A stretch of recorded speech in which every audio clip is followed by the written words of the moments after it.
Kolkata Surendranath college প্রসঙ্গে বিস্ফোরক মন্ত্রী অর্জুন সিং। কলকাতা সুরেন্দ্রনাথ কলেজে টাকা উদ্ধার থেকে শুরু করে ম্যাসেজ পার্লার, বিলাসবহুল বেডরুমের হদিশ পাওয়ার পর তৃণমূল সরকারকে আক্রমণ করলেন নোয়াপাড়া বিধায়ক তথা রাজ্যের মন্ত্রী অর্জুন সিং।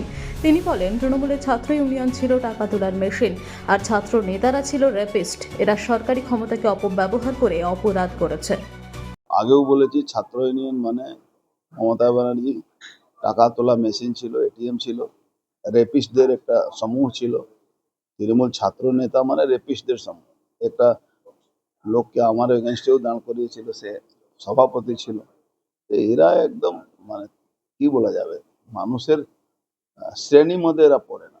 এরা সব সরকারের ক্ষমতার ভোগ করেছে। কলেজের মধ্যে মাসাজ পার্লার খুলেছে, কলেজের মধ্যে কি করেছে আপনি দেখেন, টাকা ভালো রেখেছে,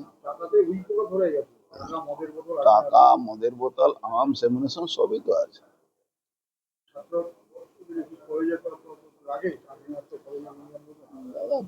বাংলাকে মমতা ব্যানার্জি, বাংলার মানুষ মমতা ব্যানার্জিকে ক্ষমা করা উচিত না। মানে কি বলা যেতে পারে, মমতা ব্যানার্জি বাংলার মানুষের অভিশাপে, মমতা ব্যানার্জিকে ব্যাপক অভিশাপ করবে। মানুষ আস্তে আস্তে সব তথ্যগুলো পাচ্ছে, দেখা যাবে। ঠিক আছে, নিশ্চয়ই মন্ত্রী হলে তার দায়িত্ব বেড়েছে, আর যে দায়িত্ব দল, সরকার, মুখ্যমন্ত্রী দেবেন সেই কাজটা করতে হবে।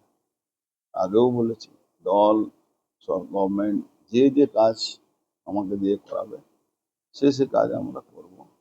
দলকে মজবুত করা, বাংলাকে মজবুত করা, বাংলায় সমস্ত রকম যে ইনফ্রাস্ট্রাকচার ব্যবস্থা আছে ঠিক করার দায়িত্ব মন্ত্রিসভা হয়। মন্ত্রিসভা হিসাবে আজকে এর বন্টন হবে, ডিপার্টমেন্ট বন্টন হবে।